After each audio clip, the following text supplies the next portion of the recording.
अस्सलाम वालेकुम, मैं हूं इमरान आज़म और मेरे साथ मौजूद हैं अदील सरफराज। नाज़रीन, मुल्क की जो सियासी मंजरनामा है उसमें बड़ी हलचल है।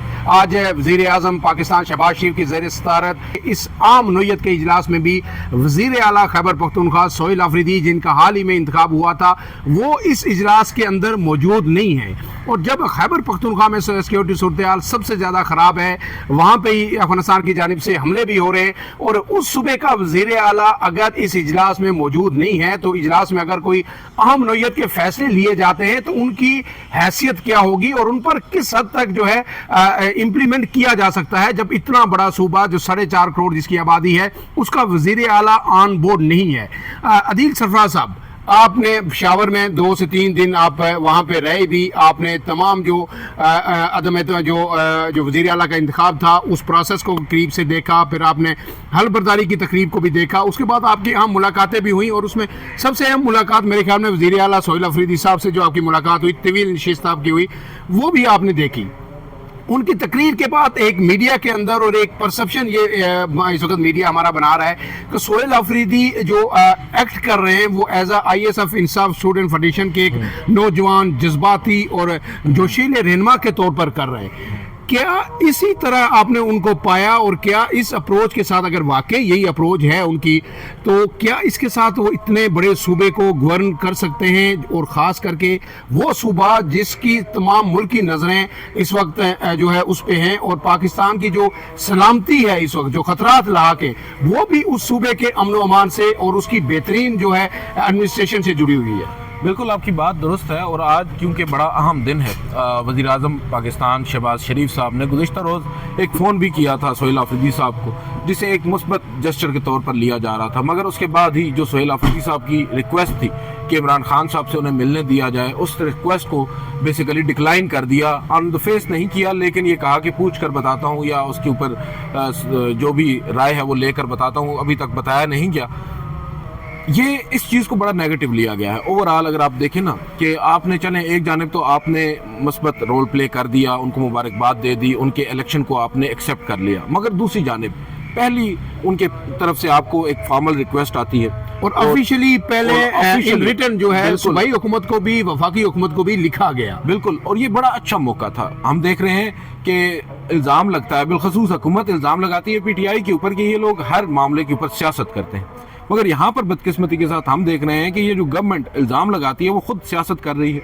अब आपके पास मौका था, क्यों कर आपने एक chief executive of the province उसको मुलाकात करने की इजाज़त नहीं दी? बड़ा मनफी पैगाम गया है। और उसके बाद जो बेसिकली आप कह सकते हैं कि आप एक अच्छी फुटिंग के ऊपर स्टार्ट कर सकते थे, वो मौका आपने गंवा दिया है। आपने शुरू से ही अब नफ़रतों को आगे बढ़ने, उनको तरवीज उनकी कर दी है, जो बेसिकली हैं नौ मुंतखब वज़ीर आला खैबर पख्तूनख्वा सोहेल आफरीदी साहब। अगर इस मौके पर ही इस गवर्नमेंट की जानिब से उनके साथ बेहतर रवाबत कायम करने की कोशिश भी की जाती ना, तो सूरत हाल कंट्रोल में आ जाती। और आज आपने इतना अहम इजलास बुला लिया, जाहिर बात है जब इनकी रिक्वेस्ट आई थी उस वक्त आपने ये फैसला कर लिया था कि आज मीटिंग बुलानी है। आपने बज़ाहिर ऐसा लग रहा है जानबूझकर उनकी उस रिक्वेस्ट को डिनाई किया, उनकी उस ख्वाहिश को आपने उसकी कदर नहीं की। और उसके बाद जब आपने तमाम सूबाई वज़ीर आला को दावत दी तो आपको मालूम था कि ये इन प्रोटेस्ट नहीं आएंगे, और वो नहीं आए। इससे पैगाम क्या गया? आपके दुश्मन को क्या पैगाम गया? आप एक जानिब तमाम स्टेक होल्डर्स को बिठा रहे हैं, आप शायद आपके मुल्क के अंदर आपकी पार्टी के लोगों या आपका जो वोट बैंक है उसको तो आप ये बावर करा सकेंगे कि भाई देखिए पाकिस्तान तहरीक इंसाफ उनका वज़ीर आला इतने अहम कौमी इशू के ऊपर भी हमारे पास नहीं बैठा। लेकिन ओवरऑल अगर आप देखें तो इसका जो तासुर जा रहा है वो ये जा रहा है कि आपने कोशिश ही नहीं की कि आप उनको एक साथ बिठाएं। अदरवाइज जो भी कुछ सेन गवर्नमेंट होगी ना, उसकी ख्वाहिश होगी कि भाई वो अगर कुछ मांग रहे हैं उनको दे दें, अगर उसके नतीजे में वो हमारे साथ आकर बैठते हैं, हमारे दुश्मन को एक पैगाम जाता है यूनिटी का, वो देने के उनका इसमें अदील सरफराज एक अहम बात यह है ना कि 2 चीजें हैं। एक बात यह है कि वज़ीर आज़म ने ये कहा कि मैं पूछ के बताऊंगा, वो भी अब मीडिया में डिस्कस हो रहा है किससे पूछेंगे, क्या भतीजी से पूछेंगे जो वज़ीर आला हैं, जरा अडेला जेल उनके अंडर आता है, या किसी और से पूछेंगे। और दूसरी बात यह है कि अगर फर्ज किया उन्हें मिलने दे देते इमरान खान से, तो कौन सी क़यामत आ जाती, कौन सी ऐसी इंस्ट्रक्शन है जो इनडायरेक्ट सोहेल आफरीदी तक इमरान खान की नहीं पहुंच रही।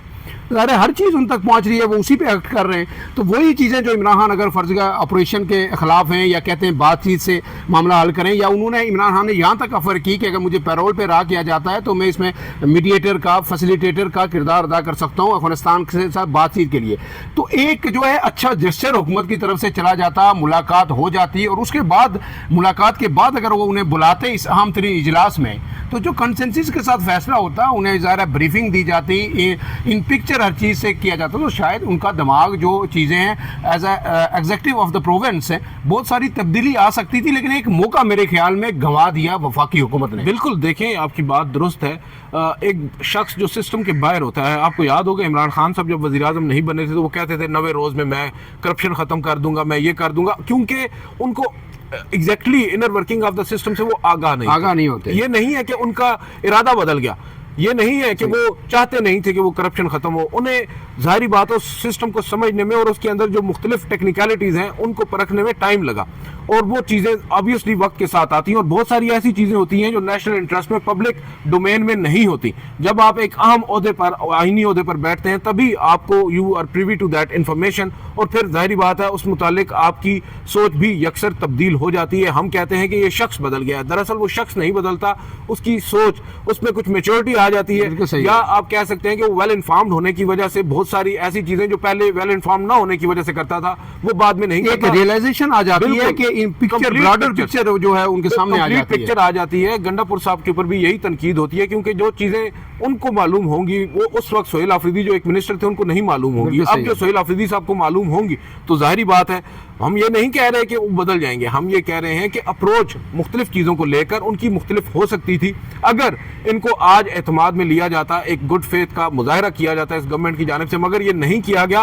और तासुर यही बन रहा है कि इमरान खान साहब से उन्होंने मिलना था, उन्होंने इमरान खान साहब से मशवरा करना था कि मैं क्या करूं, मैं एहतजाजी तहरीक चलाऊं, मैं अपनी काबीना तश्कील दूं, उसमें किस किस को शामिल करूं, मैंने जो मुल्की सियासत है उसके ऊपर अब मेरा क्या किरदार है, आप मुझे अपना टास्क जो है वो बता दें, मैं उसके ऊपर अपना काम करूंगा। क्योंकि जो मेरी मीटिंग हुई थी, आपने भी उसका हवाला भी दिया, और मेरे साथ ईसा नकवी साहब भी मौजूद थे, बड़ी तवील नशिस्त थी, उसमें जो मैं समझाऊंगी, और मुझे ये अंदाज़ा हुआ कि जो सोहेल आफरीदी साहब हैं, गो के बड़े इरादे उनके मजबूत हैं, और उनके बड़े वो हार्ट हेडेड भी उनके बारे में कहा जाता है, लेकिन बड़े सेंसिबल आदमी हैं। उन्होंने एक चीज़ जहन में रखी हुई है, उन्होंने अभी तक अपना जो लायामल है ना, जहन में होगा भी, वो उन्होंने डिस्क्लोज नहीं किया।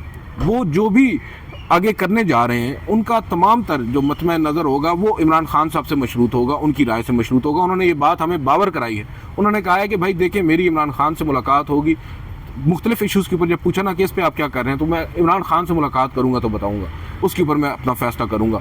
तो वो बेसिकली ये चाह रहे हैं कि वो काम जो अली अमीन गंडापुर साहब ने नहीं किया, बहुत सारे ऐसे मामलात थे, बजट पेश करना था, दीगर मामलात थे जिन पर इमरान खान साहब से सलाह लेना ज़रूरी थी, इमरान खान साहब की डायरेक्शंस के बावजूद उन्होंने नहीं की सलाह, और फिर फैसले जो हुए उन्होंने एक तरह से आपको बैकलैश आया उनकी वजह से। अब ये चाह रहे हैं कि वो गलतियां मैं ना दोहराऊं, मैं जो मेरे पार्टी के सरबराह हैं जिन्होंने मुझे इस काबिल समझा है कि उन्होंने मुझे नॉमिनेट कर दिया, देखें वो तो ये कह रहे थे मुझे 10 मिनट पहले मालूम ही नहीं था कि मैं नामजद हो जाऊंगा। मैं तो अपना घर मिनिस्टर कॉलोनी में जो एक घर खाली हुआ है, अली अमीन गंडापुर साहब से रिक्वेस्ट कर रहा था कि मुझे वो घर दे दें कि बिजली का बिल और किराया मुझसे नहीं अदा किया जा रहा है, इस तनख्वाह के अंदर मेरा गुजर बसर बड़ा मुश्किल है, और मैं चाह रहा हूँ कि मुझे वो घर अलाट कर दिया जाए। और इसी दौरान मैं सेक्रेटरी साहब से बात कर रहा था, उस घर को सिक्योर करने की कोशिश कर रहा था, तो टीवी पर खबर आई कि मैं वज़ीर आला नामजद हो गया। तो ऐसा शख्स जो कहता है कि मैं आशिक हूँ इमरान खान का, वो बिल्कुल दुरुस्त कहता है। उसने आशिक तो होना है कि आप एक ऐसे शख्स को जो अपने खर्चे पूरे नहीं कर पा रहा, उसे आप वज़ीर आला बना रहे हैं, उस पर ट्रस्ट कर रहे हैं, तो फिर इमरान खान साहब के ऊपर रिलाई करेगा। जो बात आप कर रहे हैं ना 100% रिलाई करेंगे। अब इसमें दो चीज़ें हैं, एक तो ये है कि पीटीआई को यूथ की हद तक केपीके के अंदर बहुत बड़ा फायदा पहुंचेगा। अब एक केपीके के अंदर जो हर नौजवान है, आईएसएफ का है या आम किसी पार्टी का है, वो ये सोच सकता है कि मैं वज़ीर आला बन सकता हूं। ये बात तो तय है कि बाकी पार्टियों में जो सदर, वज़ीर आज़म या वज़ीर आला की हद तक जो ओहदे होते हैं वो घर में ही रहते हैं। तो अब नौजवानों की शमूलियत वहाँ पर सियासत के अंदर इमरान खान ने इस एक फैसले से, यानी आप इसे कहेंगे कि उसने बाउंड्री के बाहर, स्टेडियम के बाहर छक्का मारा है कि वो यूथ जो अगर कोई डिटैच भी हो रही थी तो वो इस फैसले से एक दफा फिर तरीके इंसाफ के साथ जुड़ेगी कि हमारा के बाद से जो लोग पीछे हट गए थे, डर गए थे, घबरा गए थे, या محتاط ہو گئے تھے، کیونکہ جب آپ کی لیڈرشپ ہی آپ کو سپورٹ نہ کرے تو آپ نے پیچھے ہی ہٹنا ہے. بالکل آپ صحیح کی ہے. فیملی آپ کو پریشر ڈالتی ہے کہ آپ کیوں جا رہے ہیں کسی احتجاج میں. تو یہ جو فیصلہ ہے اس نے بیسیکلی نہ صرف اس یوتھ کو جو پیچھے ہو گیا تھا، آپ کی بات درست ہے، جو نیا آنے والا یوتھ ہے اس کو بھی انہوں نے ایک سیاست کے اندر ووٹ دی ہے. اور میں نے پہلے بھی یہ کہا کہ عمران خان نے جیل کے اندر بیٹھ کے 26 نومبر کے بعد اپنی پارٹی کو ایک بوسٹر ڈوز لگا دی ہے. جو کورونا کے بعد اس طرح بوسٹر ڈوز لگتی تھی، وہ بوسٹر ڈوز اب کام دکھائے گی. اب اس میں ایک چیز یہ سامنے آتی ہے کہ اگر کے پی کے اندر جو وفاق ہے یا اسٹیبلشمنٹ ہے، اس نے جو پالیسیز، جو اپنی پالیسیز کے ساتھ الائن کرنا ہے کے پی گورنمنٹ کو، تو انہیں عمران خان کو ان سے بات کرنی پڑے گی. ظاہر ہے ان کی ڈائریکشن پہ چلیں گے سہیل افریدی صاحب. اس لیے جو کام ہوگا وہ یہاں پہ ہوگا. اگر ہر درمی آپ کریں گے اور آپ کہیں کہ کے پی کے اندر آپ مطلوبہ نتائج حاصل کر سکیں کسی بھی حوالے سے، یہ ممکن نہیں ہے. اس میں ایک چیز اور میرے ذہن میں آ رہی ہے، کوشچن بڑا اہم ہے، شاید وہ ابھی ڈسکس نہیں ہوا کہیں، کسی میں نے ولاگ میں بھی نہیں دیکھا، ٹی وی کے اندر بھی نہیں دیکھا. عزیز سرور صاحب، ہمیشہ ہم یہ ڈسکس کرتے رہے ہیں، ہم اور آپ اپنے ولاگز میں بھی، کہ 27ویں آئینی ترمیم آ سکتی ہے. اور 27ویں آئینی ترمیم کے جو چیزیں ہوں گی، ایک اہم چیز اس میں یہ بھی ہو سکتی ہے کہ فاٹا کو واپس کے پی کے سے الگ کر کے وفاق کے اندر لایا جائے. یہ ساری جو سیکورٹی سچویشن ہے یا دیگر جو ایشوز ہیں جو بھی ہیں، اب جو فاٹا کے اندر سے ایک سی ایم لے آئے عمران خان، میں یہ سمجھتا ہوں، میری انڈرسٹینڈنگ یہ ہے کہ عمران خان نے وہ راستہ بند کر دیا ہے.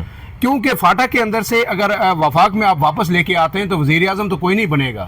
فاٹا کے اندر سے جب تک فاٹا رہے گا، یہ سارے علاقے کے پی کے اندر رہیں، تو سی ایم آئندہ بھی بن سکتا ہے. سہیل آفریدی جیسے مزید لوگ بھی سی ایم بن سکتے ہیں اور قومی دائرے میں وہ رہ سکتے ہیں. نہیں تو وفاق کے اندر تو ان کا نمبر کبھی بھی نہیں آئے گا کہ وہ وفاق میں آ کے وزیر اعظم بنے یا صدر بنے.